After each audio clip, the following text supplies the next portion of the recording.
முக்கியமான சத்தியத்தை இந்த நேரத்தில் உங்களோடு கூட நான் பகிர்ந்து கொள்ள விரும்புகிறேன். பிலிப்பியர் 2ஆம் அதிகாரம் எடுக்கலாம். இன்றைக்கான ஒரு வார்த்தை வேகமாக பேசுகிறேன், முக்கியமான வார்த்தையும் கூட. அதில் 5 இருந்து 11 வரைக்கும் வாசிக்கிறேன். கிறிஸ்து இயேசுவில் இருந்த சிந்தையே உங்களிலும் இருக்க கடவது. அவர் தேவனுடைய ரூபமாயிருந்தும் தேவனுக்கு சமமாய் இருப்பதை கொள்ளையாடின பொருளாக எண்ணாமல் தம்மைத்தாமே வெறுமையாக்கி அடிமையின் ரூபம் எடுத்து மனுஷர் சாயலானார். அவர் மனுஷ ரூபமாய் காணப்பட்டு மரண பரியந்தம், அதாவது சிலுவையின் மரண பரியந்தமும் கீழ்ப்படிந்தவராகி தம்மைத்தாமே தாழ்த்தினார். ஆதலால் தேவன் எல்லாவற்றிற்கும் மேலாக அவரை உயர்த்தி இயேசுவின் நாமத்தில் வானோர் பூதலத்தோர் பூமியின் கீழானோருடைய முழங்கால் யாவும் முடங்கும்படிக்கும் பிதாவாகிய தேவனுக்கு மகிமையாக இயேசு கிறிஸ்து கர்த்தர் என்று நாவுகள் யாவும் அறிக்கை பண்ணும்படிக்கும் எல்லா நாமத்திற்கும் மேலான நாமத்தை அவருக்கு தந்தருளினார். ஓகே, ஸோ இதில் நிறைய விஷயங்கள் இருக்குது நம்ம பேசுகிறதுக்கு. நான் அதில் ஒரு விஷயத்தை எடுத்து நான் பேச விரும்புகிறேன். அதில் 7வது வசனம் பாருங்கள். தம்மைத்தாமே வெறுமையாக்கி அடிமையின் ரூபம் எடுத்து மனுஷர் சாயலானார். இப்போ இயேசு தரித்திரரானார் அப்படிங்கிற ஒரு வார்த்தை, அது என்ன தரித்திரம் அப்படின்னா, அவர்கிட்ட பணம் இல்லாமல்லாம் கிடையாது, ஹல்லேலூயா. அவர்கிட்ட வசதி இல்லாமல்லாம் கிடையாது. அவர்கிட்ட தங்கம் கூட இருந்ததுங்க. ஏஸ்ட்டு என்ன இருந்தது? தங்கம் இருந்தது, ஹல்லேலூயா. அதனால் ஆண்டவர் அவருக்கு கந்தை துணியோ கர்த்தனுக்கெல்லாம் கிடையாது, நல்ல துணி தான் என்ன செஞ்சது அவர்கிட்ட இருந்துச்சு. ஓகே, அவர் தரித்திரரானார் அப்படின்னா, எனக்கு தெரிஞ்சு இந்த நேரத்தில் நான் ஒரு தரித்திரத்தை நான் சொல்ல விரும்புகிறேன். அவர் தேவனுக்கு சமமாக இருந்தார் பார்த்தீங்களா? அந்த மகிமை, பரலோக மகிமை, தேவ மகிமை, அதையெல்லாம் விட்டுட்டு மனுஷ ரூபமானார் பார்த்தீங்களா? இது தாங்க பெரிய தரித்திரம். அப்போ அந்த மனுஷ ரூபமே ஒரு பெரிய ஹல்லேலூயா.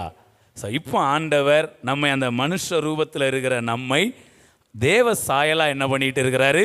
மாற்றி கொண்டு இருக்கிறார். ஸோ இப்போ நாம் ஐஸ்வர்யமாய்க்கொண்டே இருக்கிறோம். ஸோ இயேசு தரித்திரரானார் அப்படின்னா ஏதோ சரீர பிரகாரமாக தரித்திரரானார் அப்படிங்கிறத சொல்கிறதுக்கு முன்னாடி அவர் பரலோக மகிமையை விட்டு இந்த பூமியில் வந்தது தான் ஒரு மிகப்பெரிய தரித்திரம். ஓகேங்களா? ஸோ அதனால் பணம் இல்லாமல் இருந்தார், அது இல்லாமல் இருந்தார், வசதி இல்லாமல் இருந்தார் அப்படின்னு சொல்கிறதெல்லாம் முழுமையாய் நம்மால் என்ன பண்ண முடியாது, ஏற்றுக்கொள்ள முடியாது. அவர் ரொம்ப ஐஸ்வர்யமாக தான் என்ன பண்ணியிருக்கிறாரு, இருந்திருக்கிறார். ஏன்னா அவருக்கு பிரேத குழியை யாரோட நியமித்தார்கள்?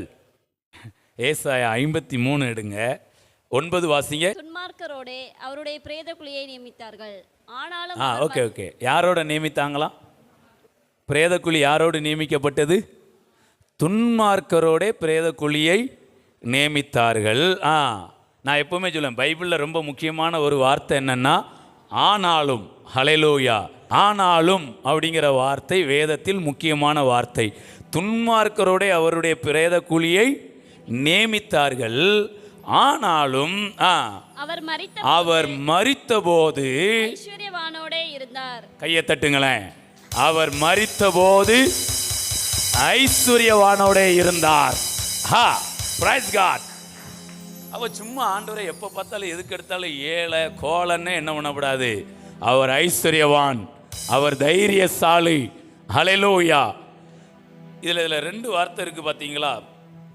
ஆனாலும் அவர் மரித்தபோது. துன்மார்க்கருக்கு ஆப்போசிட்டான வார்த்தை என்னது?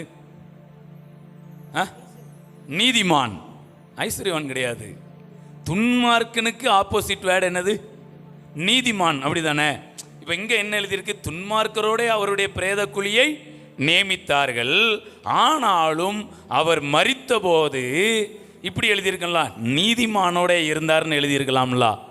ஆனால் நீதிமானோடன்னு எழுதாம ஐஸ்வர்யவானோடன்னு எழுதியிருக்கு. ஒன்று அங்கே எழுதியிருக்கணும், தரித்திரரோட அவருடைய பிரேத குழியை நியமித்தார்கள், ஆனாலும் அவர் மரித்தபோது ஐஸ்வர்யவானோட இருந்தார்னு இப்படி எழுதியிருக்கணும்.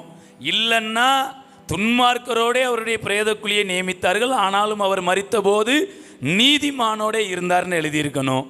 அப்போ நான் இதிலிருந்து என்ன கற்றுக்கிறேன்னா, நீதிமான் தரித்திரனா இருக்க முடியாது. Praise God. அது மாதிரி இன்னொன்று சொல்கிறேன், துன்மார்க்கன் ஐஸ்வர்யமா இருக்க முடியாது. ஹல்லேலூயா. ஒருவன் நீதிமானாய் இருப்பான் என்றால் வேதம் மறைமுகமா அவனை ஐஸ்வர்யவான் என்று சொல்லுகிறது. ஸோ நான் சொல்கிறேன், நீங்கள் அவருடைய இரத்தத்தால் கழுவப்பட்டு இருப்பீங்கன்னா, நீங்கள் நீதிமான் என்றால் நீங்கள் உங்களை சொல்லுங்க, நான் ஐஸ்வர்யவான். நீதிமான் என்பது ஐஸ்வர்யத்தையும் குறிக்கிறது. ஹல்லேலூயா. Praise God. நீங்கள் நீதிமான்னா நீங்கள் ஐஸ்வர்யவான். ஒருவேளை அந்த நேரத்துக்கு உங்கள் மணி பர்ஸில் என்ன இருக்காது? மணி. ஒருவேளை அந்த நேரத்துக்கு உங்கள் பேங்க்கில் அக்கௌண்ட்டில் பணம். ஒரு வேளை ஏதோ சில சூழ்நிலைகள் நீங்கள் என்ன பண்ணிட்டு இருக்கலாம், கொஞ்சம் நெருக்கப்படுற மாதிரி இருக்கலாம். ஆனால் நீங்கள் நீதிமான் என்பது உண்மை என்றால் இந்த வார்த்தையின் அடிப்படையில் நீங்கள் ஐஸ்வர்யவான் என்பதும் உண்மை. துன்மார்க்கரோட பிரேதக்குழியை நியமிச்சாங்களாம், ஆனாலும் அவர் மரித்தபோது யாரு கூட போய் இருந்தாராம்? அப்போ அவர் யாராக தான் வாழ்ந்திருக்கிறாரு? ஹல்லேலூயா. ஸோ சும்மா நம்ம ஆண்டவர் ஏழைன்னெலாம் என்ன பண்ணக்கூடாது, அவர் தரித்திரர்லாம் சொல்லவே எத்தனை காலம்தான் இப்படியே சொல்லி சொல்லி அதாவது உண்மையானதை சொல்லிடலாம், இல்லாததை ஏன் போட்டு அப்படி. ஓகே. ஸோ இனிமேல் எப்போ கேட்டாலும் சொல்லிடுவீங்களா? ஏசு மரித்தபோது அவருக்கு யாரோடு கூட பிரேதக்குழியை நியமித்தார்கள்? அவர் ஆனால் மரிச்சப்போ அவர் யார் கூட போய் இருந்தார்? ஹல்லேலூயா. ஓகே. ஸோ இப்போ விஷயத்துக்கு வரலாம். இங்கே பிலிப்பியர் 2ஆம் அதிகாரத்தில் 7வது வசனம், தம்மைத்தாமே வெறுமையாக்கி அடிமையின் ரூபம் எடுத்து அவர் யாரா மாறினாராம்? தேவன் மனுஷர் சாயலானார். அவர் முதலாம் முறை 33.5 ஆண்டுகள் இந்த பூமியில் வாழ்ந்தபோது அவர் என்ன சாயலில் இருந்தார்? மனுஷர் சாயலில் இருந்தார். ஹல்லேலூயா. ஸோ 2வது அவர் வர்றார் பார்த்தீங்களா? வரும்போது அவர் தேவ சாயலில் தான் வருவார். ஏன்னா மகிமை பொருந்தினவராக தானே வருவார். ஹல்லேலூயா. அப்போ நீங்கள் நானும் யாராக இருப்போம் தெரியுமா? மனுஷ சாயலாக இருக்க மாட்டோம், தேவ சாயலில் இருப்போம். இயேசு முதலாம் முறை இந்த பூமிக்கு வந்து பிறந்தது, மரித்தது, உயிரோடு எழுந்தது, ஆவியை கொடுத்தது. இதனுடைய மிகப்பெரிய நோக்கம் என்ன தெரியுமா? பல நோக்கங்கள் இருக்கு. அதில் ஒரு முக்கியமான நோக்கம் மனிதர்களை தேவ சாயலாய் மாற்றுவது. அப்போ முதலாம் வருகை என்னதை குறிக்குது? தேவன் மனுஷ சாயலானார். 2ஆம் வருகை மனுஷர் தேவ சாயல் ஆனாதான் அவர் வருவார். நம்ம எந்த அளவுக்கு மறுரூபப்படுறோமோ அந்த அளவுக்கு தான் அவர் இந்த பூமியில். எல்லாம் முடிந்தது. என்ன முடிந்தது? எல்லாம் முடிஞ்சிட்டல. அப்புறம் இன்னும் சர்ச்சு நடத்துகிறோம், இன்னும் ஏன் ஊழியம் பண்ணுறோம், இன்னும் ஏன் வாழ்ந்துட்டு இருக்கிறோம் அப்படின்னா எல்லாம் முடிஞ்சிட்டு. இந்த மறுரூபத்தை வச்சு ஒரு வார்த்தையை சொல்ல விரும்புகிறேன். நம்ம டெய்லி மறுரூபம் ஆகிறோம் பார்த்தீங்களா? இது ரொம்ப முக்கியமானது. அடுத்து சொல்லுது, ஒரு நொடி பொழுதிலே நாம் எல்லாரும் என்ன பண்ணுவோமா? மறுரூபம். இந்த ஒரு விஷயத்தை லைட்டாக சொல்லிட்டு உள்ள வாரேன். நொடிப்பொழுது மறுரூபம் இருக்கா? அது எங்கே எழுதியிருக்கு? நொடிப்பொழுது மறுரூபம் எங்கே எழுதியிருக்கு? 1 கொரிந்தியர் 15:51. இதோ ஒரு ரகசியத்தை உங்களுக்கு அறிவிக்கிறேன். நாம் எல்லாரும் நித்திரை அடைவதில்லை. ஆயினும் கடைசி எக்காலம் தொனிக்கும்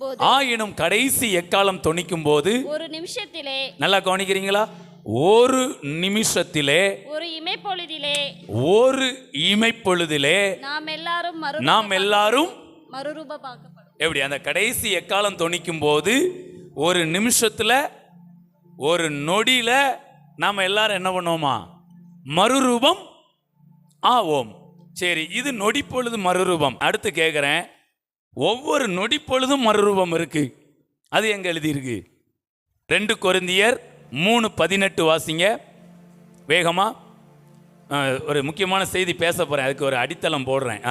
நாம் எல்லாரும் நல்லா கவனிங்க, நாம் எல்லாரும் திறந்த முகமாய் கர்த்தருடைய மகிமையை கண்ணாடியிலே காண்கிறது போல கண்டு ஆவியாய் இருக்கிற கர்த்தராலே அந்த சாயலாகத்தானே மகிமையின் மேல் மகிமை நல்லா கவனிங்க, மகிமையின் மேல் மகிமை அடைந்து மறுரூபப்படுகிறோம். இப்ப இது என்னன்னா டெய்லி ப்ராசஸ். ஹல்லேலூயா. அப்போ ஒவ்வொரு நாளும் நாம மகிமையின் மேல் மகிமை என்ன பண்ணிட்டு அடைஞ்சுக்கிட்டே. நான் ஒரு காரியத்தை உங்களுக்கு சொல்ல விரும்புகிறேன். இயேசு சொன்னாரு எல்லாம் முடிந்தது. அடுத்து நம்ம ஒரு நாள் சொல்லணும் எல்லாம் முடிந்தது. கையை தட்டி, அதற்காகத்தான் சபை, அதற்காகத்தான் இந்த ராஜ்யத்தின் சுவிசேஷம், அதற்காகத்தான் வார்த்தையின் வெளிச்சம், அதுக்காக தான் இத்தனை சிறப்பான மீட்டிங். Price God. இயேசு சொல்லிட்டாரு எல்லாம். இனி அவரை நம்பி இருக்கிற பிள்ளைங்க சொல்லணும், ஒரு நாள் சொல்லணும் எல்லாம் முடிந்தது அப்படின்னு சொல்லணும். இந்த நொடிப்பொழுது மறுரூபம் எப்போ உண்டாகும் தெரியுமா? நாம எல்லாம் முடிந்ததுன்னு சொன்ன உடனே நொடிப்பொழுது மறுரூபம். Praise God. இந்த ஒவ்வொரு நொடிப்பொழுது மறுரூபம் எப்போ ஆரம்பிச்சது தெரியுமா? இயேசு எப்போ எல்லாம் முடிந்ததுன்னாரோ அப்போ நமக்கான மறுரூபம் ஆரம்பமாயிற்று. ஒவ்வொரு நொடி மறுரூபமும் உண்டாக ஆரம்பிச்சிட்டு. இப்போ உங்களுக்கு ஒரு உதாரணத்தோட சொல்கிறேன், நல்ல இந்த வசனங்கள் உங்களுக்கு நல்லா புரிஞ்சிடும். இப்போ பாருங்களேன், இயேசு எல்லாம் முடிந்ததுனாரா? கவுனிங்க, எல்லாம் முடிந்ததுன்னா என்ன அர்த்தம்னா, கவுனிங்க கொஞ்சம் கூட சேர்ந்து பேசிவாங்க. ஒரு வீடு கட்டணும்னா என்னெல்லாம் வேணும், இல்லைன்னா யார் யார் வேணும், கொஞ்சம் வேகமாக சொல்லுங்கள். இதெல்லாம் நமக்கு இயல்பாக தெரிந்த காரியங்கள். பெண்கள் சைடில் ஃபஸ்ட்டு கொஞ்சோண்டு பேசுங்க. ஏன்னா புத்தியுள்ள ஸ்திரீ வீட்டை கட்டுகிறாள். எப்படி கட்டுறீங்கன்னு பார்ப்போம். ஞானத்தினால் வீடு என்ன பண்ணுமா? ஆமாம், நீங்கள்லாம் ஞானம், இவங்கெல்லாம் விவேகம். இப்போ ஞானத்திட்ட கேட்கலாம், என்னெல்லாம் வேணும் ஒரு வீடு கட்டணும்னா? மெயினாக கொத்தனார், கான்ட்ராக்டரு, அதுக்கப்புறமா ஐயப்பா, ஆமாம், ஃபஸ்ட்டு என்னது வேணும்? இடம் வேணும். அதுக்கப்புறம் நல்ல ஒரு கான்ட்ராக்டர், அடுத்து நல்ல வேலை ஆட்கள், கொத்தனார். அதில் வேலை ஆட்கள்லையுமே கொத்தனார், அதுக்கப்புறம் கையாள், சித்தாள், அதுக்கப்புறம் இந்த பிளம்பரு, எலக்ட்ரிஷியன், பெயிண்டர், அந்த மாதிரி சென்ட்ரிங் டீம், அந்த மாதிரிலாம் இருக்குது. ஓகே, இப்போதைக்கு எனக்கு பொருளை சொல்லுங்களேன், என்னெல்லாம் பொருள் வேணும்? கல், மண், சிமெண்டு, கம்பி, தண்ணி, அவ்வளோதானே. செங்கல், அதுக்கப்புறம் கருங்கல், வேறு என்ன வேணும்? வேறு எலக்ட்ரிக்கல் டிபார்ட்மெண்ட் வந்துட்டோம்னா ஃபேனு, லைட்டு, ஒயரு, இந்த மாதிரிலாம் இருக்குது. ப்ளம்பிங்னா பைப்பு எல்லாமே வருது, மோட்ரு அதெல்லாமே வருது. பெயிண்டிங்னா பெயிண்டு. ஓகே, ஸோ இவ்வளவு காரியம் நினச்சது ஒரு வீடு கட்டப்படணும்னா இவ்வளோ தேவைப்படுது தெரியுங்களா? நல்லா கவனிக்கிறீங்களா? இப்போ நான் ஒன்று சொல்லட்டுமா? இயேசு எல்லாம் முடிந்ததுன்னு சொன்னார் பார்த்தீங்களா? இது என்ன அர்த்தம்னா, ராஜ்யத்தை கட்டுவதற்கான எல்லாம் சிலுவையில் வாங்கப்பட்டு முடிந்தது. இடம் வாங்கியாச்சு, பொருட்கள் எல்லாம் வாங்கியாச்சு, ஆட்கள் எல்லாம் ரெடி ஆயாச்சு, எல்லாம் முடிந்தது. உடனே வேலை முடியலை. வேலைக்கான எல்லாம் என்ன செஞ்சுட்டு, இனிமேல் நீங்கள் வந்தீங்கன்னா பேஸ்மெண்ட்டை போட்டு வானத்தை தோண்டி நல்ல கவனி. அப்போ எல்லாம் முடிந்ததுன்னா என்ன அர்த்தம்னா, வீடு கட்டி முடிச்சாச்சுன்னு சொல்லலை, ராஜ்யம் கட்டி முடிக்கப்பட்டுன்னு சொல்ல, ராஜ்யத்தை கட்டுவதற்கான எல்லா பொருட்களும் சம்பாதித்து முடிந்தது. அடுத்து என்னன்னா, இனிமேல் நாம் என்ன பண்ணணும்? அதை வச்சு சரி, இன்னொன்னு சொல்லியிருந்தேன், எல்லாம் முடிந்ததுன்னே சமையல் முடிஞ்சிட்டு சாப்பிட வாங்க கிடையாது. அது மாதிரி வீடு கட்டியாச்சு உள்ள வசிக்க வாங்க கிடையாது. வீடு கட்டுறதுக்கு தேவையான பொருட்கள் எல்லாம் சம்பாதிக்கப்பட்டு முடிந்தது. அதே மாதிரி சமையல் முடிஞ்சிட்டு சாப்பிடுவாங்க கிடையாது. சமையல் செய்வதற்கான பொருட்கள் எல்லாம் வாங்கி முடிந்தது. கையை தட்டி, இன்றைக்கு சபைகளுக்கு இந்த வெளிச்சம் இல்லாததுனால தான் நிறைய காரியங்களை நம்ம பேசுறதை எதுக்குறாங்க. அவங்களுக்கு என்ன பண்ண புரிய மாட்டேங்குது. இப்போ நான் அதாவது ஒரு கூட்டம் என்ன சொல்றாங்கன்னா, ஜன்னல் வழியாக எட்டி பார்த்துக்கிட்டே இருக்காங்க, ஆயத்தமாக இருக்காங்களாம். என்ன ஆயத்தம்? ஏசு இப்போ வருவார், அப்பா வருவார்னு. சமையல் கட்டில் போட்ட காய்கறி எப்படி தான் இருக்கு? உருளைக்கிழங்கு இன்னும் வெட்டவே, வெங்காயத்தை இன்னும் உரிக்கவே இல்லை, இஞ்சி பூண்டு பேஸ்ட்லாம் என்ன செய்யலை, ரெடி பண்ணவே இல்லை, அவர் சம்பாதிச்சு வச்சுட்டு போனதை இவங்க இன்னும் என்ன பண்ணல, வேலையே. ஆனால் ஆயத்தம்னு உடனே என்ன ஆயத்தம் நினச்சிட்டாங்கன்னா, டேபிள்லாம் போட்டுறணும். சொல்லுங்க, நல்லா வரீங்களா கூட, டைனிங் டேபிளில் போட்டுறணும். அப்புறம் இலையை என்ன பண்ணிடணும் போட்டுறணும். அப்புறம் தண்ணியை என்ன பண்ணிடணும், கையெல்லாம் கழுவிடணும். தண்ணியை ஊற்றி எல்லாம் இவ்வளோ தான் பண்ண முடியும். அவங்க என்ன நினைக்காங்க தெரியுமா, ஆண்டவர் வரும்போது தூதர்களும் அவங்களும் வரும்போதே சாப்பாட்டு வண்டியோட வருவாங்கன்னு என்ன பண்ணிட்டு இருக்காங்க. அதனால தான் எல்லாம் ஆயத்தமாக, நாங்கள் என்ன பண்ணுறோம், ஆயத்தமாக இருக்கிறோம் அப்படிங்காங்க. இது ஆயத்தம் கிடையாதுங்க. ஆயத்தம் எது தெரியுமா, சமையல் கட்டில் இருக்க காய்கறி கீரெல்லாம் வெட்டி எல்லாம் ரெடி பண்ணி சமைச்சிட்டு உட்கார்ந்தோம் பார்த்தீங்களா, அதுதான் ஆயத்தம். ஹல்லேலூயா. ஆனால் ஒரு குரூப்பு எப்படி புரிஞ்சுக்கிட்டாங்கன்னா, டைனிங் டேபிளில் போட்டு இலையை விரித்து தண்ணியை தெளித்து தண்ணியை வச்சுக்கிட்டு ரெடியாக உட்காந்து இதுங்க சொல்கிறாங்க. அவர் வந்து தான் எல்லாமே என்ன பண்ணுவார். அவங்க என்ன நினைக்காங்கன்னா, ஒன்று வரும்போது சாப்பாட்டை கொண்டு வருவார், விதவிதமான சாப்பாடு. இல்லைன்னா அவர் வந்து தான் என்ன பண்ணுவார், நம்ம என்ன பண்ணுவோம், டைனிங் டேபிள்லே ஆயத்தமாக என்ன பண்ணியிருக்கணும், வயிற்றையும் காய போட்டுட்டு. அப்போ நான் என்ன சொல்கிறேன், சமைச்சிக்கிட்டு இருக்கும்போதே கேரட் எடுத்து ஒரு கடி என்ன பண்ணிக்கலாம், வெண்டைக்காய் இருந்தால் வெண்டைக்காய் எடுத்து என்ன பண்ணிக்கலாம், பூஸ்ட் இருந்தால் நல்லா கப்பு கப்புன்னு என்ன பண்ணலாம், கையை தட்டுங்களேன். அப்போ நம்ம அங்கே ஒரு எனர்ஜி என்ன பண்ணுறோம்.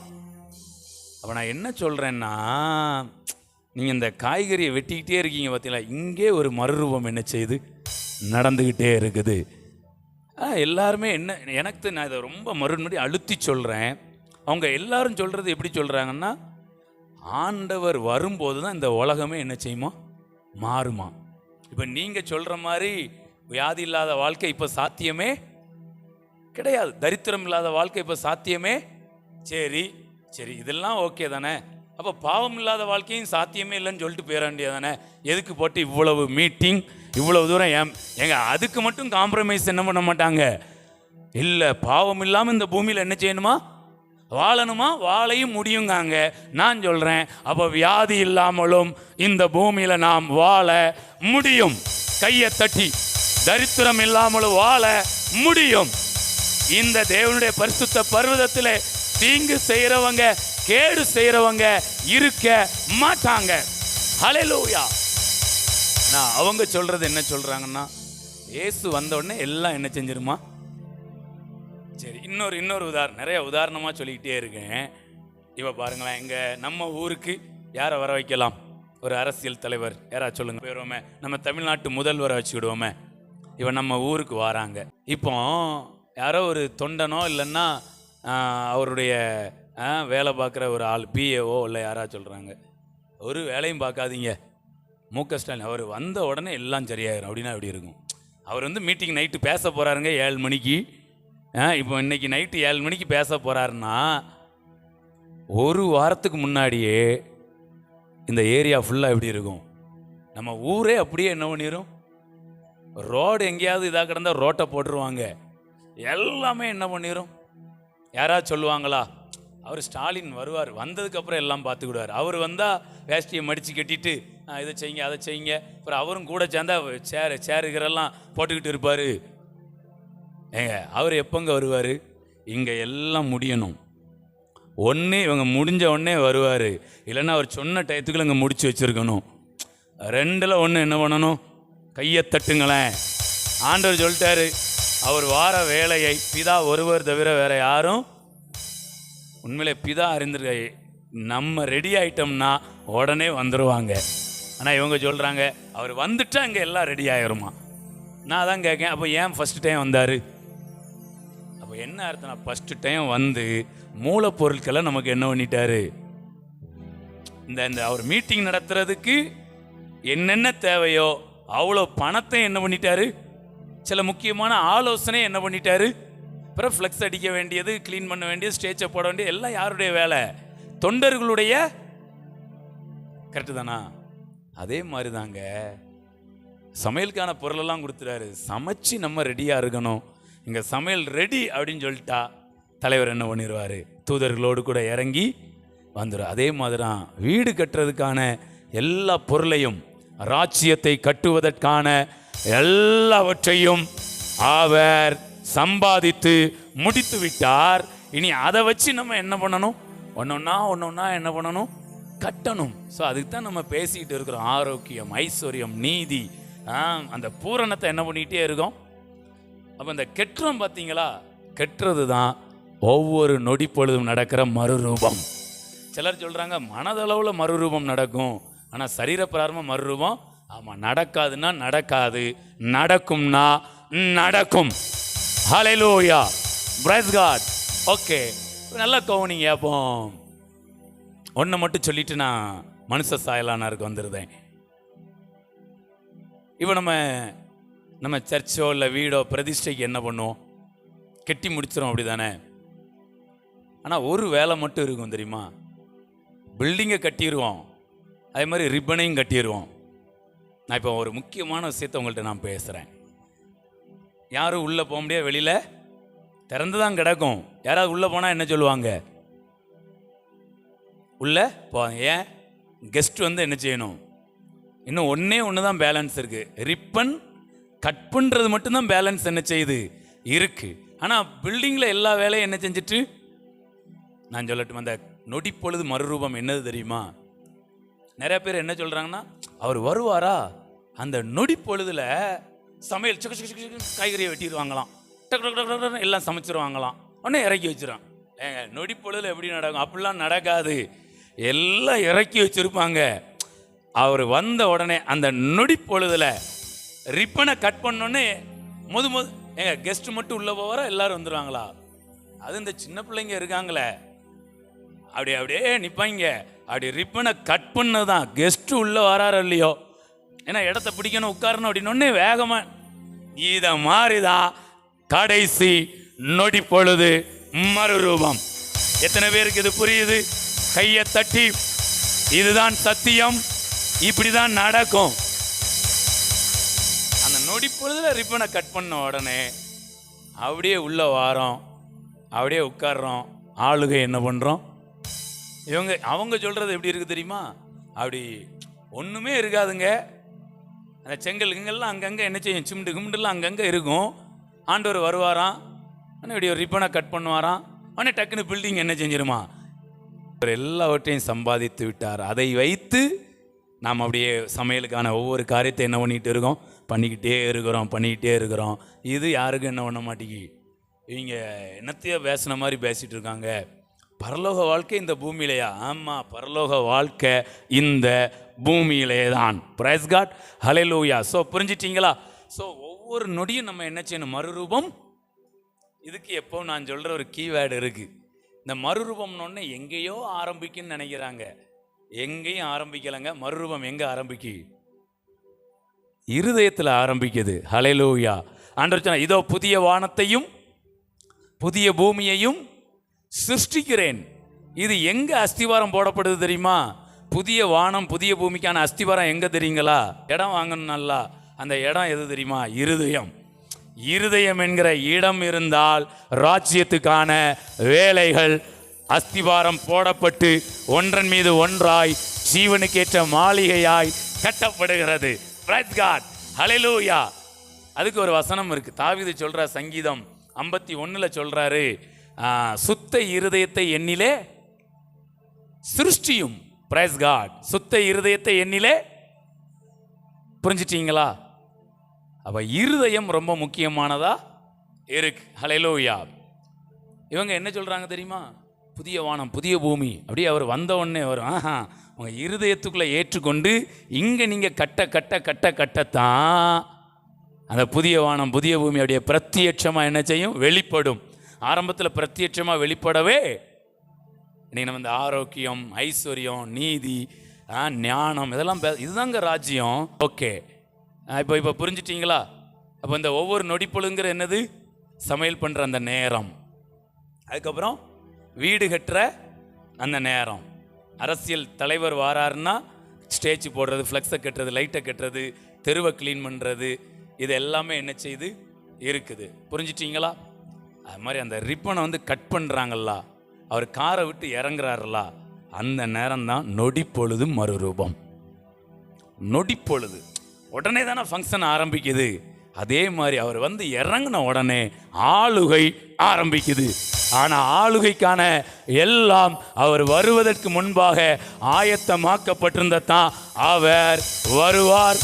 அவர் வந்த உடனே கர்த்தர் ராஜரீகம் பண்ணுகிறான்னு சொன்ன அந்த வார்த்தை அப்படியே நிறைவேறும். அவரோடு கூட உட்கார்ந்து நாம் ஆளுகை செய்வோம். ஸோ இன்றைக்கு இந்த சிலுவை குறித்த தியானம் பண்ணுற இந்த நேரத்தில் நான் சொல்கிறேன், ஏற்கனவே இன்னொரு வார்த்தை சொல்லியிருந்தேன்னா, தேவன் ஒரு வார்த்தை சொல்லியிருந்தார். அதே வார்த்தையை மறுபடி தேவன் சொல்லணும் அப்படின்னா நம்ம தான் சொல்லணும் அந்த வார்த்தையையும். சொல்லுங்களேன், என்ன வார்த்தை? தேவன் ஒரு வார்த்தை சொன்னார், அதை மறுபடியும் சொல்லணும் அப்படின்ட்டு. நான் முன்னாடி சொல்லும்போது தேவன் சொல்லணுன்னே, இப்போ நம்ம தான் சொல்லணும். எல்லாம் இல்லை, அது இன்னைய பிரசங்கம். இதுக்கு முன்னாடி ஒரு பிரசங்கம் பண்ணேன் வேகமா. மிகவும் நன்றாயிருந்தது. இந்த பூமி எப்படி இருந்துச்சான்? அடுத்து நம்ம சொல்லணும், ஒரு நாள் எல்லாத்தையும் சரிபடுத்திட்டு நீங்கள் நானும் சொல்லணும், ஆண்டவரே நீங்கள் அப்போ சொன்னீங்களா அதே மாதிரி இப்போ எல்லாம் மிகவும் நன்றாக இருக்கு. இங்கே மரணம் இல்லை, வியாதி இல்லை, பலவீனம் இல்லை, துக்கம் இல்லை, அலறல் இல்லை, எல்லாம் நன்றாக இருக்கு.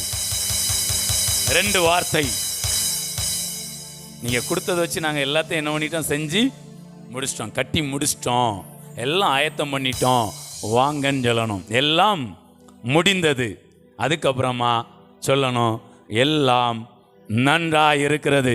இந்த 2 வார்த்தையை தேவ சபை சொல்லாத வரைக்கும் அவருடைய 2ஆம் வருகை இருக்கவே இருக்காது. அவர் வந்து ரிப்பனை கட் பண்ண முடியாது. அவர் வந்து ஸ்டேஜில் வந்து உட்கார முடியாது. ஹல்லேலூயா. இதை சபைகள் புரிந்து கொண்டு செயல்படணும், பேசணும், எக்காலத்தை ஊதிக்கொண்டே இருக்கணும். ஹல்லேலூயா. ஓகே, இன்னைக்கு நான் பேசணும்னு நினைச்ச விஷயத்தை அப்போ எல்லாம் முடிந்தது. ஓகே, ஸோ மனுஷர் சாயலானார். அதை மட்டும் நான் சொல்கிறேன். தேவன் ஏன் மனுஷ சாயல் ஆகணும் அப்படிங்கிறதுக்கு நிறைய காரணங்கள் இருக்குது. ஒரு 5 மினிட்ஸில் ஒரு காரணத்தை நான் என்ன பண்ணுறேன் சொல்ல விரும்புகிறேன். ஓகே, ஆதியிலே வார்த்தை இருந்தது. தேவ ஆவியானவர் ஜலத்தின் மேல் அசைவாடி கொண்டிருந்தார்.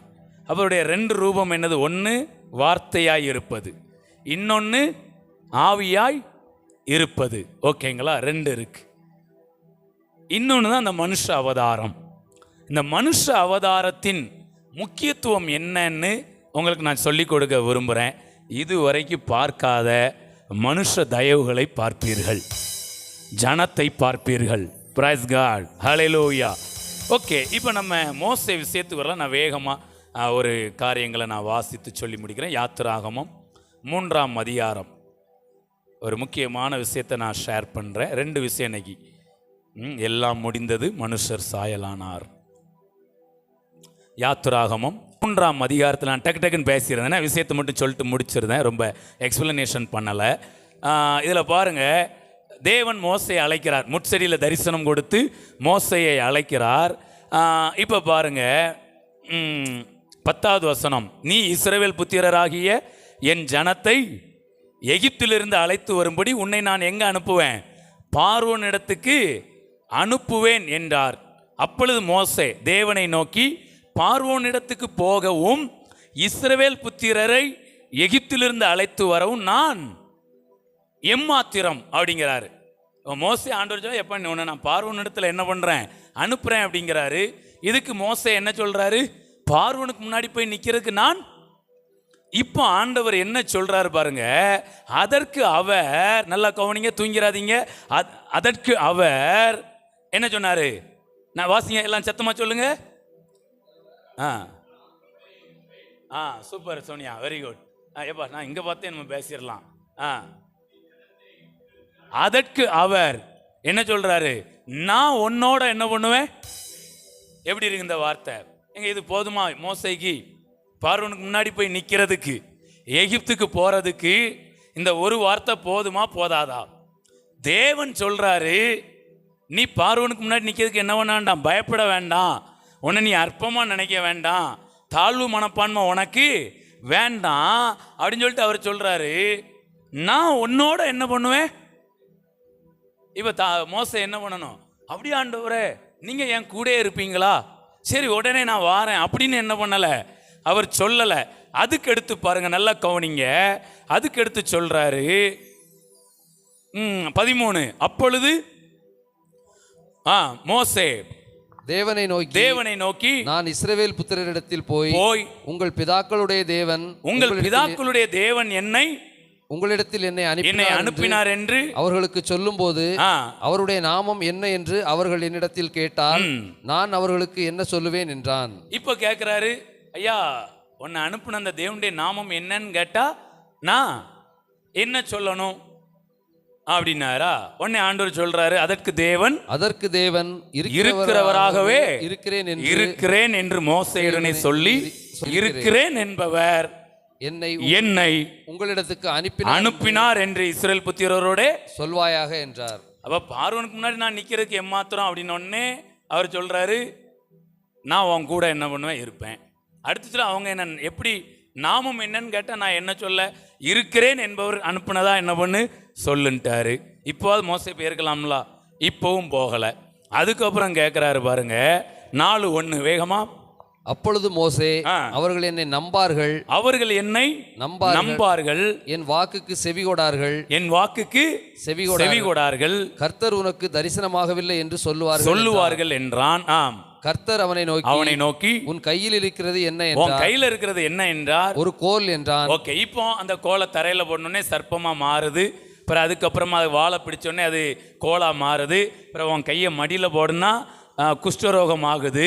நல்லா கவனிங்க, முக்கியமான விஷயம். இப்போ 9 வாசிங்க. இவ்விரண்டு அடையாளங்களையும் அவர்கள் நம்பாமலும் உன் வாக்குக்கு செவிகொடாமலும் இருப்பார்களானால் அப்பொழுது நீ நதியின் தண்ணீரை மொண்டு நிலத்தில் ஊற்றுவாயாக. நதியில் மொண்ட தண்ணீர் வெட்டாந்தரையிலே ரத்தமாகும் என்றார். ரத்தமாகும். அடுத்த ஒரு கூடுதலா ஒரு அடையாளத்தை என்ன பண்ணிட்டாரு? ஹல்லேலூயா, பிரைஸ் காட். ஒன்னு என்ன சொன்னார்? நான் உன் கூட. ரெண்டாவது என்ன சொன்னாரு? இருக்கிறேன் என்பவர் அனுப்புனதா சொல்லுனாரு. மூணாவது கோளிலும் அவனுடைய வார்த்தையிலும் வல்லமையா எல்லாத்தையும் என்ன பண்றாரு? கொடுத்துருக்கிறாரு. இப்போவாது மோசே என்ன பண்ணணும்? போகணும்ல. ஆனா இப்பவும் என்ன பண்ணல? போகல. அடுத்து வாசிங்க 10. அப்பொழுது மோசே கர்த்தரை நோக்கி ஆண்டவரே இதற்கு முன்னாவது தேவரீர் உமது அடியானோட பேசினதற்கு பின்னாவது நான் வாக்கு வல்லவன் அல்ல, நான் திக்குவாயும் மந்தனாவும் உள்ளவன் என்றான். எப்படி ஆண்டவர் ஒன்னும் சொல்ல சொல்ல சொல்ல மோசே என்னதான் சொல்றாரு? ஒட்டு மொத்தத்தில் இவருடைய என்னன்னா, நான் எகிப்துக்கு என்ன செய்ய மாட்டேன், வரமாட்டேன் அப்படிங்கிறதுல ரொம்ப ஸ்ட்ராங்கா என்ன பண்றாரு? இருக்கிறார். உடனே இப்ப ஆண்டவர் சொல்றார் 11. அப்பொழுது கர்த்தர் அவனை நோக்கி மனுஷனுக்கு வாயை உண்டாக்கினவர் யார்? ஊமையனையும் செவிடனையும் பார்வையுள்ளவனையும் குருடனையும் உண்டாக்கினவர் யார்? கர்த்தராகிய நான் அல்லவா? ஆதலால் நீ போ, நான் உன் வாயோட இருந்து. ஃபர்ஸ்ட் சொன்னாரு பார்வோன்ட்ட எப்படி நிப்பேன்னு உடனே சொன்னாரு நான் உன் கூட என்ன பண்ணுவேன். இப்போ சொல்றாரு எப்பா ஐயா எனக்கு வாயிலையும் கொஞ்சம் பிரச்சனை இருக்குன்னு ஆண்டவர் சொல்றாரு நான் உன் வாயோட இருந்து. கையை தட்டுங்களேன். ஆண்டவர் மோசேக்காக என்னெல்லாம் பேசுறாரு பாருங்களேன். உனக்கு பயமா இருக்கா? நான் உன் கூட இருக்கேன். நீ ராஜாவை பார்த்து தானே பயப்படுற? ராஜாதி ராஜாவாகிய நான் உன் கூட இருப்பேங்காரு. என் நாமம் இருக்கிறேன் என்பவர். நீ இஸ்ரவேல் ஜனங்கள் நம்புறதுக்கான அற்புத அடையாளங்களை நான் உன் கையில தர்றேங்கிறாரு. அதுக்கப்புறம் சொல்றாரு எப்பா இது காணலனாலும் உனக்கு வாயில தானே பிரச்சனை, வாயோடு வாயாக நான் இருக்கேன் அப்படிங்கிறாரு. இப்பவாவது மோசே எங்க விழுந்தடிச்சு போயிருக்க வேண்டாமாங்க? நான் உன்னை முக்கியப்படுத்தி இப்ப பேசிட்டு இருக்கிறேங்க. இப்பவும் மோசே என்ன பண்ணல? இப்ப பாருங்களேன், நீ பேச வேண்டியதை உனக்கு 4 விஷயம் என்ன பண்ணிட்டாரு? பேசிட்டாரு. இப்போ மோசே என்ன சொல்றாரு? வாசிங்க, முக்கியமான வசனம். அதற்கு அவன் ஆண்டவரே நீர் அனுப்ப சித்தமாய் இருக்கிற யாரையாகிலும் அனுப்பும் என்றான்.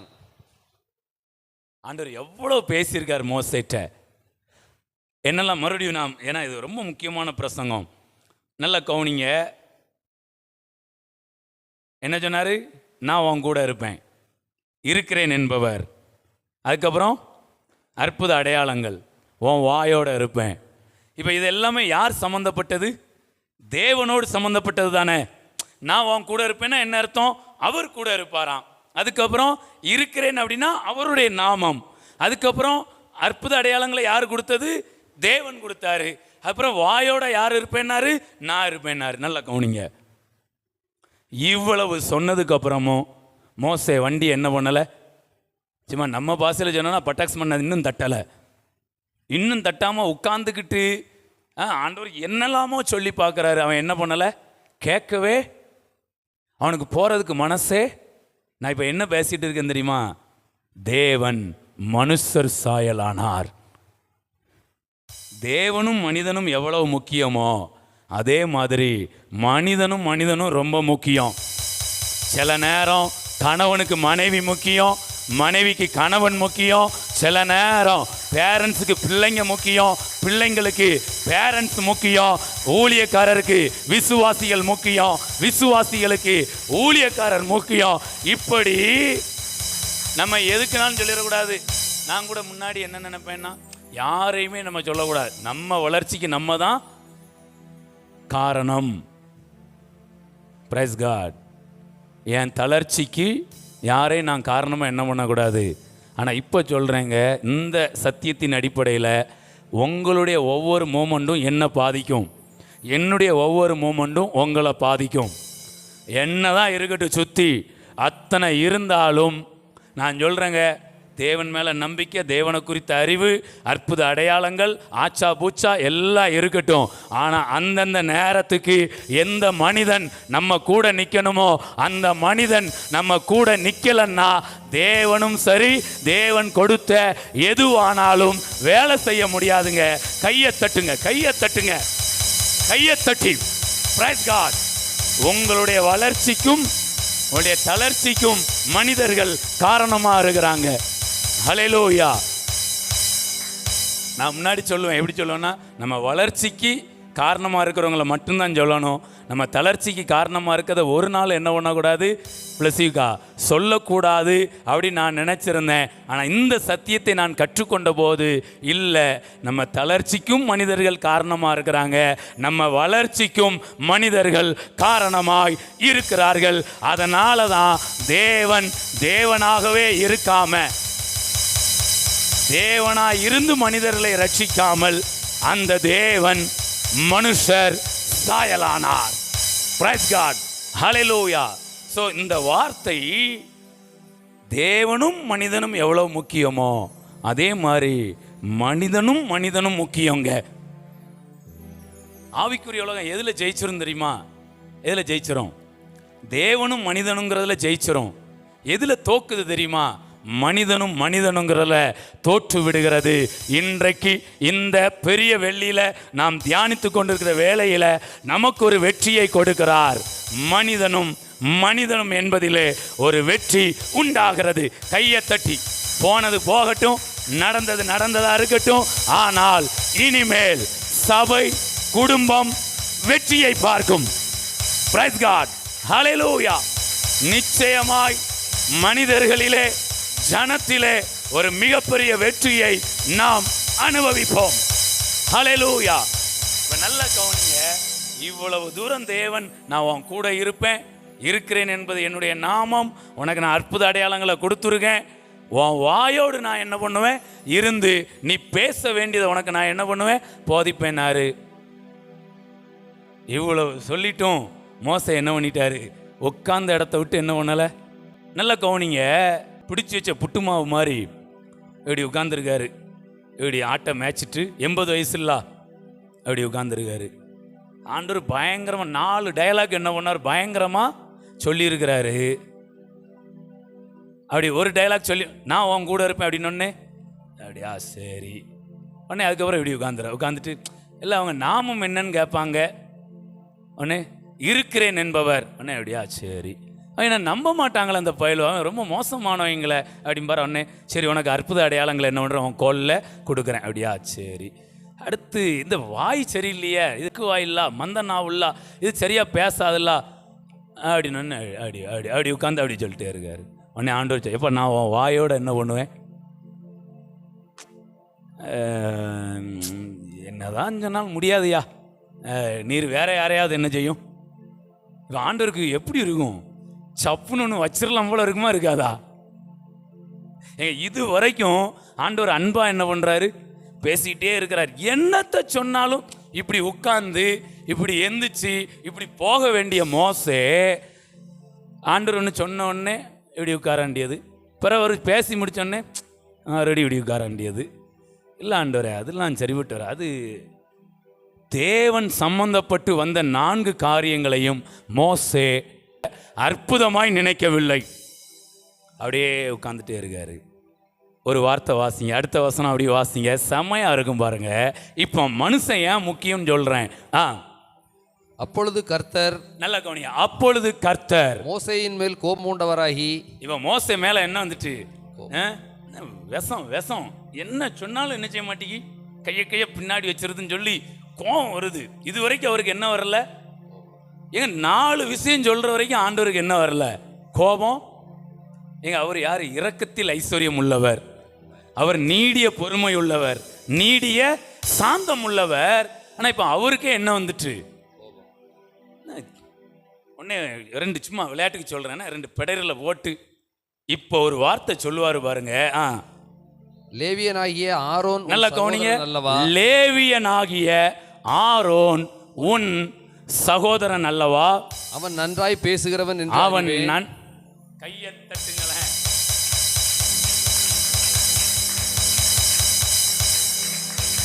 தேவன் சொன்னார் நான் உன் கூட இருப்பேன்னாரு, நான் உன் வாயோட வாயா இருந்து உனக்கு போதிக்க வேணும் போதிப்பேன்னாரு. எதையுமே அவர் அற்புதமா என்ன பண்ணல, உற்சாகமா என்ன பண்ணல. ஆனா சொன்னாரு லேவியனாகிய ஆரோன் உன் சகோதரன் அல்லவா, அவன் நன்றாய் பேசுகிறவன் என்று நான் அறிவேன். அவன் உன்னை சந்திக்க புறப்பட்டு வருகிறான், அவன் உன்னை சந்திக்க புறப்பட்டு வருகிறான். உன்னை காணும்போது அவன் இருதயம் மகிழும். கையை தட்டுங்க. Praise God. இப்போ நான் ஒரு ஊழியக்காரனா பேசுறேன், இன்றைக்குள்ள சூழ்நிலைக்கே நான் பேசுறேன். நான் தேவனை பார்க்குறேன், தேவனுடைய சத்தத்தை கேட்குறேன். ஆனால் இங்கே இருக்கிற யாரையோ ஒருத்தரை நான் பார்க்கலன்னா எனக்கு எப்படி இருக்கும், வருத்தமாக தான். ஹல்லேலூயா. இப்போ நீங்கள் சொல்லுங்கள், தேவனும் மனிதனுங்கிறது எவ்வளவு முக்கியமோ அதே மாதிரி மனிதனும் ரொம்ப முக்கியம். இந்த பூமியில் தேவன் மனிதனை கொண்டு அல்லாமல் வேற எப்படியும் ஒரு கிரியை என்ன பண்ண மாட்டார், செய்யவே. அதே மாதிரி ஒரு மனிதன் இந்த பூமியில் கிரியை செய்யணும், அவனுக்கான ஏற்ற துணைகள் இல்லாமலும் எதையும் செய்ய முடியாது. கையை தட்டி. ஸோ தேவனும் மனிதனும் என்பது எவ்வளவு முக்கியமோ அவ்வளவு முக்கியம் மனிதனும் என்பது. நீங்கள் ஒரு குடும்பம் நடத்துவதற்கும் சரி, சபை நடத்துவதற்கும் சரி, ராஜ்யத்தை கட்டுவதற்கும், வியாபாரத்துக்கும், விவசாயத்துக்கும், பிள்ளைங்களுடைய படிப்புக்கும். இப்போ பிள்ளைங்க தனியாக போய் படிச்சிருவாங்களா? டீச்சர் என்ன செய்கிறாங்க, தேவைப்படுறாங்க. இன்னும் அதிகமாக போனால் டியூஷன் டீச்சரும் என்ன செய்கிறாங்க, தேவைப்படுறாங்க. ஸோ பாருங்களேன், எந்த ஒரு காரியத்துக்கும் மனிதர்கள் தேவைப்படுகிறார்கள். தேவன், தேவதூதன், மனிதன். ஆச்சரியமா இருக்குல்ல? மோசே, தேவன் இவ்வளவு சொல்லிட்டும் மோசேட்ட ஒரு அசைவுமே, 4 மிகப்பெரிய பரலோக காரியங்களை சொன்னாரு, எதுக்குமே மோசே என்ன பண்ணல. ஆனா ஆரோன் இருக்காம உடனே பதிலுக்கு ஒண்ணுமே என்ன பண்ணல. ஒன்று தேவன் கோபப்பட்டாருங்கிறது ஒரு ரீசன் இருக்கட்டும். நான் தியானிக்கிறல எடுக்கிறேன், ஆரோனை காமிச்ச உடனே அப்பா நான் போகிறேன் அப்படின்ட்டு ஆரோனோட என்ன பண்ணிட்டாரு. ஸோ நமக்கு ஆரோன்கள் தேவை, எனக்கு ஆரோன் தேவை, உங்களுக்கும் சில மனிதர்கள், உங்களுக்கு ஏற்ற மனிதர்கள். பவுலை பாருங்களேன், பவுலுக்கு ஃபஸ்ட்டு யார் தேவைப்பட்டிருந்தா? பர்னபா. ஏன்னா அவர் இல்லைன்னா அங்கே அறிமுகப்படுத்தவே முடிஞ்சிருக்காது. ஹல்லேலூயா. பர்னபா தேவைப்பட்டிருந்தார். இல்லைன்னா பவுல் சீசர்கள்ட்ட போய் சேர போனப்போ சீசர்கள் என்ன பண்ணல, பவுலை என்ன பண்ணல, நம்பல. இப்ப பாருங்களேன், தேவன் இறங்கி பேசியிருக்க வேண்டியது தானே. எல்லா இடத்துலையும் தேவன் இறங்கி என்ன பண்ண மாட்டாரு. அனனியாட்ட தேவன் பேசினாருங்க, பவுலுன்னு ஒருத்தன் அங்கே இருக்கான், நீ போப்பா, போய் அவன் தலை மேலே இன்னொன்று கை வச்சு ஜெபம் பண்ணு. அனனியாட்ட யார் தான் பேசுனா? தேவன். சீசர்கள்ட்ட போய் தேவன் சொல்லலை இவன் உண்மையிலே சீசன் தான் அப்படின்னு. பர்னபா தான் வந்து என்ன பண்ணுறாரு, அறிமுகப்படுத்தி வைக்கிறாரு பாருங்களேன். அதுக்கப்புறம் பவுலுக்கும் பர்னபாவுக்கும் ஒரு சின்ன கோபமாச்சு. 2 பேரும் என்ன பண்ணிட்டாங்க, பிரிஞ்சிட்டாங்க. உடனே பவுல் தனியாகவே அலைஞ்சாரா. அடுத்து பவுல் யாரை கூட்டிக்கிட்டாரு, சீலாவை கூட்டுக்கிட்டாரு. அதுக்கப்புறம் பர்னபா யாரை கூட்டுக்கிட்டாரு, மார்க்குவை என்ன பண்ணிக்கிட்டாரு. தேவனே இந்த பூமியில் வந்தப்போ கூட ஒரு 3 பேரை கூட்டிகிட்டே அலைஞ்சார். யாரெல்லாம்? பேதுரு, யோவான். கையை தட்டுங்க. தேவனுக்கே யார் தேவைப்பட்டாங்க? அவர் மனிதர் தானே, மனிதன் இல்லாமல் எல்லாம் செஞ்சிருக்கலாம்ல. அவருடைய சரீரத்தை சிலுவையிலிருந்து இறக்குறதுக்கு யார் தேவைப்பட்டா? அங்க பிதாவும் வரல, தேவதூதனும் யோசேப்பு என்கிற சீசனும் ஐஸ்வர்யவனமா இருந்த அந்த யோசேப்பு தான் வந்து அவருடைய சரீரத்தை பிலாத்துட்ட கேட்டு, மனித தயவு நமக்கு தேவைப்படுகிறது. கையை தட்டி நான் இப்போ கடைசியாக என்ன உங்களே என்கரேஜ் பண்ணுறேன், என்னை நான் என்கரேஜ் பண்ணுறேன். இந்த தேவன் நான் உன் கூட இருப்பேன்னாரா? ஒரு ஆள் யாராவது வந்தால் நல்லாயிருக்கும். பிரகாஷ் வாயன் ஓடியா, வேகமா ஓடியா, இதோட முடிக்கிறேன். இவனை ஆரோனா வச்சுக்கலானே. பொடி பசங்களா ஓடி வாங்கடா. ஏகுத்து ஓடியா, மனோ ஓடியா. அடுத்து கேமராவில் நிற்கிற யாராவது 2 பேரில் ஒருத்தங்க ஓடியாங்க. ஒரு 4 பேர் தேவை.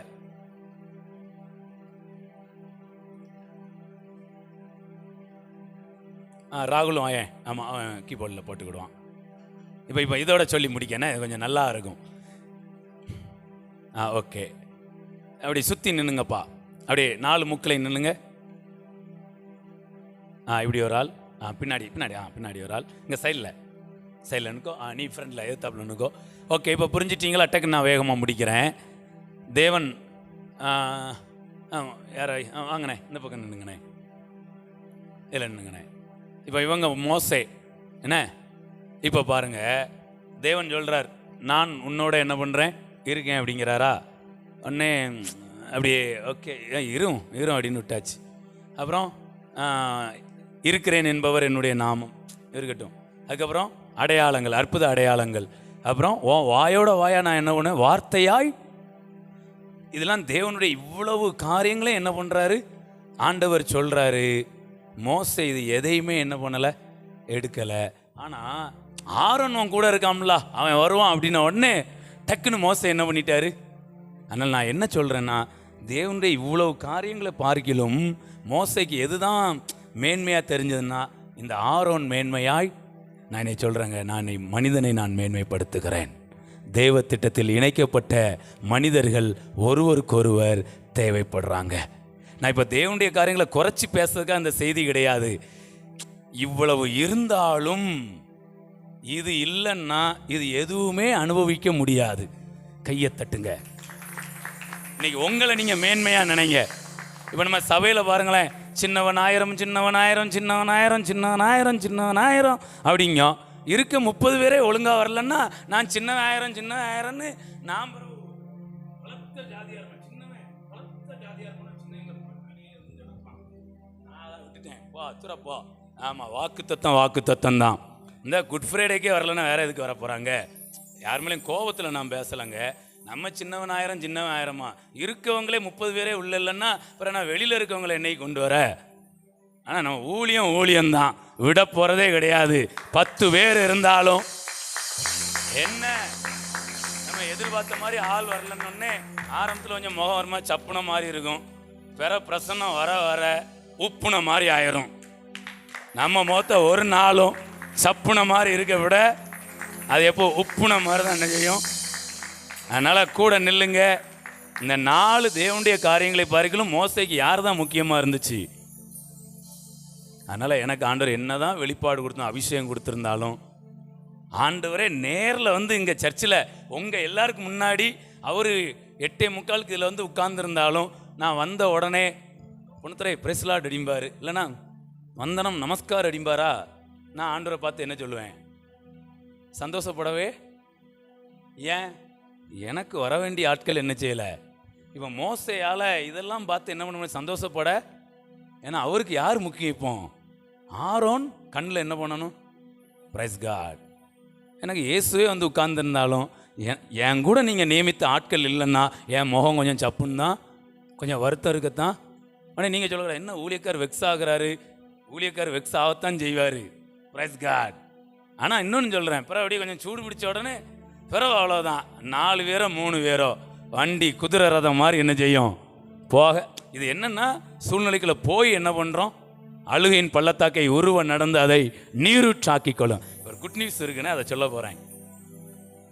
இப்போ பாருங்களேன், 4 விஷயம் சொல்லிட்டு மோசே என்ன பண்ணல, இடத்த காலி பண்ணவே. ஆனால் ஆரோன் அப்படின்ன உடனே டக்குன்னு மோசே என்ன பண்ணிட்டாருன்னா, ஆரோனை கூட்டிக்கிட்டு அப்படியே கொஞ்சம் தூரம் அப்படி போயிட்டு வாங்க, அப்படியே கூட்டிகிட்டு என்ன பண்ணிட்டாரு, அப்படியே நில்லுங்கண்ணே, சூப்பர், அப்படியே நின்றுக்கோங்க, இப்படி அப்படியே ஒரு பாதியா பார்த்துருங்க. ஓகே, ஹல்லேலூயா. இப்போ நல்லா கவனிங்க, நல்லா கவனிங்க. இப்போ இதெல்லாம் விட்டுட்டு மோசே போயிட்டாரா? அவர் அப்படிதான், எனக்கு ஆரோன் ஓகே அப்படின்னாரு. ஆனால் தேவன் என்ன பண்ணார் தெரியுமா? அவர் என்றைக்குமே நமக்கு ஏற்றபடி இறங்கி வர்ற ஆண்டவர். ஏன்னா தனியாக அவரை காமிச்சப்போ யாரால என்ன பண்ண முடியலை, அவரை புரிந்து கொள்ள. இன்னைக்கு நீங்கள் தேவனாக பார்த்தாலும் யாராலையும் புரிஞ்சுக்கிடவே. அப்படியே பிரகாசுங்க வாயன். இந்த ஒரு ஆரோனுக்குள்ள அவர் என்ன பண்ணிட்டார்னா, அந்த நான் உன் கூட இருப்பேன்னார்லா கூட வந்துட்டார். அதுக்கப்புறமா இருக்கிறேன் என்பவனுடைய நாமம் எங்கே வந்துட்டு உள்ள. அப்புறம் அற்புத அடையாளங்கள் என்ன செஞ்சுட்டு உள்ள. ஏப்பா கரெக்டாக வருதே, சும்மா தான் கூப்பிட்டேன், அப்படியே இருக்கு பாருங்களேன், ஹைட் அண்ட் வெயிட்டு. அதுக்கப்புறம் உன் வாயோடே நான் இருந்து வார்த்தையாக இருப்பேன். இப்போ இது எல்லாமே என்ன செஞ்சிட்டுனா, தேவன் தன்னை சொன்னப்போ மோசைக்கு ஏற்றுக்கொள்ள முடியலை. உடனே தேவன் பார்த்தாரு, உனக்கு ஆரோன்னா நல்லா இருக்குல்ல, போ ஆரோன் உனக்கு அனுப்புகிறேன்னு ஆரோனை கூட என்ன பண்ணிட்டாரு, போங்கடா பின்னாடி ஃபஸ்டா. இந்த ஆரோன் என்பவனுக்குள் இவ்வளவும் கையை தட்டி தேவன் மனுஷ சாயலானார். தன்னுடைய எல்லாத்தையும் இப்போ யாருக்குள்ள வச்சுட்டாரு தெரியுமா? ஆரோனுக்குள்ள என்ன பண்ணிட்டாரு. சில நேரம் இப்போ நான் சொல்லட்டுமாங்க, இந்த சபையில் வந்து நிற்கும் போது தேவத்துவம் எல்லாத்தையும் எனக்குள்ள என்ன பண்ணிருந்தாரு, வச்சிருந்தாரு. இங்கிருந்து தேவத்துவம் வெளிப்படுகிறது. சில நேரம் பாருங்களேன், எனக்கான காரியம் எல்லாம் நான் தேவன் கடைசி பார்த்தா இங்க இருக்க யாருக்குள்ளேயோ தான் எல்லாத்தையும் ஆண்டவர் வைத்திருப்பார். ஒவ்வொரு நேரம் ஒவ்வொருவருக்குள்ள இருந்து ஒன்று வெளிப்படும். இப்படிதான் ஒரு நாள் ஒரு வீட்டில் ஒரு பிள்ளை பிறக்குது. அந்த பிள்ளைக்கு இம்மானுவேல் இயேசுன்னு பெயரிடுறாங்க. அந்த பிள்ளை யாரான்னு பார்த்தா அந்த பிள்ளைக்குள்ள தேவத்துவம் அத்தனையும் உள்ள இருக்கு.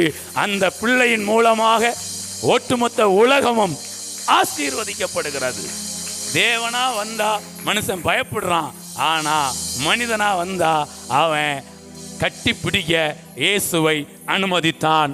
தேவன் மனுஷ சாயலானார். மனுஷ சாயலுடைய அவசியத்தை புரிஞ்சிட்டீங்களா? ஹல்லேலூயா. ஓகே, அப்படியே வந்துருங்களேன் பின்னாடி. அப்படி போயிருங்க. ஆமாம், அவ்வளோதானே. ஹல்லேலூயா.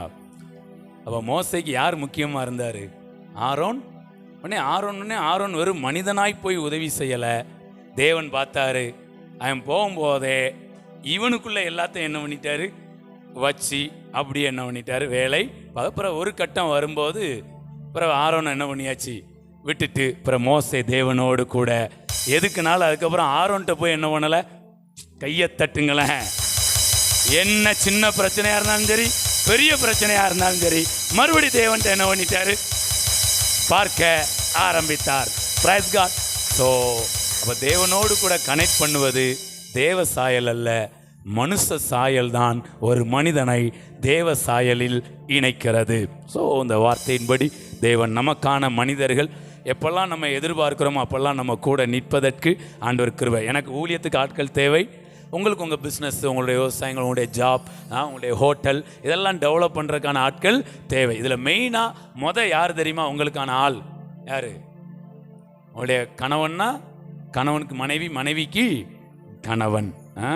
ஸோ அதுக்கப்புறம் பிள்ளைங்க இருந்தால் பிள்ளைங்களுக்கு அப்பா அம்மா. Price God. ஸோ இதிலெல்லாம் மிகப்பெரிய ஒத்துழைப்பை, ஒரு மனதை நீங்கள் வரக்கூடிய நாட்களில் நிச்சயமாய் பார்ப்பீர்கள். ஜெபிக்கலாமா? ஜெபித்து நிறைவு செய்யலாம். கண்களை மூடலாம். Thank you Lord. நல்ல தகப்பனே, எல்லாம் முடிந்தது என்கிற வார்த்தையை கொண்டும் தேவன் மனுஷ சாயலானார் என்கிற வார்த்தையை கொண்டும் நாங்கள் தியானிக்க நீர் கிருபைகளை கொடுத்தீர். உமக்கு நன்றி அப்பா. Thank you Jesus. சீக்கிரமாக அன்றை நாங்களும் சொல்லணும், எல்லாம் முடிந்தது என்று சொல்லி, மிகவும் நன்றாய் இருக்கிறது என்று சொல்லி நாங்கள் சொல்லணும். நீங்கள் இந்த பூமியில் வந்து ஆளுகை செய்யணும் ஆண்டவரே. ஹல்லேலூயா. நன்றி அப்பா. அந்த ராஜ்யத்தின் ஆண்டவரே இந்த கட்டுமான பணிகள் வேகமாய் நடக்கட்டும். Thank you Jesus. என்னென்ன காரியங்கள் ஆயத்தமாக்கப்படணுமோ அதெல்லாம் ஆயத்தமாக்கப்படட்டும் ஆண்டவரே. ஒவ்வொரு நொடி பொழுதும் இருக்கிற அந்த மறுரூபம் எங்களிலே நடக்கட்டும். அதற்கு விரோதமாய் வருகிற எல்லா லௌகிக துக்கம், தேவனுக்கு ஏற்ற துக்கம், அதெல்லாம் மாறட்டும். அந்த அனுபவங்கள் நீங்கி உமக்கு ஏற்ற சந்தோஷம் எங்கள் ஒவ்வொருவரிலும் காணப்படட்டும் அப்பா. ஒருவேளை குடும்ப சூழ்நிலைகளில் சந்தோஷத்தை குலைத்து போடுகிற காரியங்களெல்லாம் நான் நிர்மூலமாக்கி ஜெபிக்கிறேன். ஹல்லேலூயா. அனுதின வாழ்க்கையிலே நாங்கள் உமக்குள் சந்தோஷமாய் மகிழ்ச்சியாய் இருந்து ஒவ்வொரு நொடி பொழுதும் நாங்கள் மறுரூபம் அடைய உதவி செய்யுங்க ஆண்டவரே. ஒவ்வொரு நொடி பொழுதும் நாங்கள் மறுரூபம் அடைந்தால்தான் அந்த நொடி பொழுது மறுரூபம் உண்டாகும் அப்பா. Thank you Lord. நன்றி இயேசு. அதை போல நீர் மனுஷ சாயலானீர், வார்த்தையாயிருந்தீர், ஆவியாயிருந்தீர். ஆனால் மனிதர்கள் முழுமையாய் உம்மை ஏற்றுக்கொள்ளவோ உம்மை புரிந்து கொள்ளவோ அவர்களால் முடியாமல் இருந்தது ஆண்டவரே. நீர் மனுஷ சாயலாகி வந்தபோது அந்த மனிதனுக்குள், இயேசு என்கிற அந்த மனிதருக்குள் தெய்வத்துவம் எல்லாம் அடங்கியிருந்தது. இயேசு என்கிற அந்த மனிதன் மூலமாக இந்த உலகம் தெய்வத்துவத்தை அனுபவிக்கிறது ஆண்டவரே. ஹல்லேலூயா. எப்படி மோசே அவ்வளவு காரியங்கள் சொல்லியும் ஏற்றுக்கொண்டு போகாதவர் ஆரோனை சொன்ன உடனே அவர் புறப்பட்டு போனார். ஹல்லேலூயா. தேவனும் மனிதனும் என்பது எவ்வளவு முக்கியமோ அதே மாதிரி மனிதனும் என்பது அவ்வளவு முக்கியமான ஒன்றாய் இருக்கிறது. இதை சபையாக குடும்பமாக புரிந்து கொண்டு அன்றைய சபை வளர்ச்சி அடையவும், குடும்பங்கள் இன்னும் வளர்ச்சி அடையவும் கிருபைகள் பெருகட்டும். எங்கள் மத்தியிலே எந்தவித தளர்ச்சியும் இல்லாதபடி நாங்கள் வளர்ந்தேற கிருபைகள் பெருகட்டும். இயேசுவின் மூலம் செபிக்கிறோம் நல்ல பிதாவே. ஆமென்.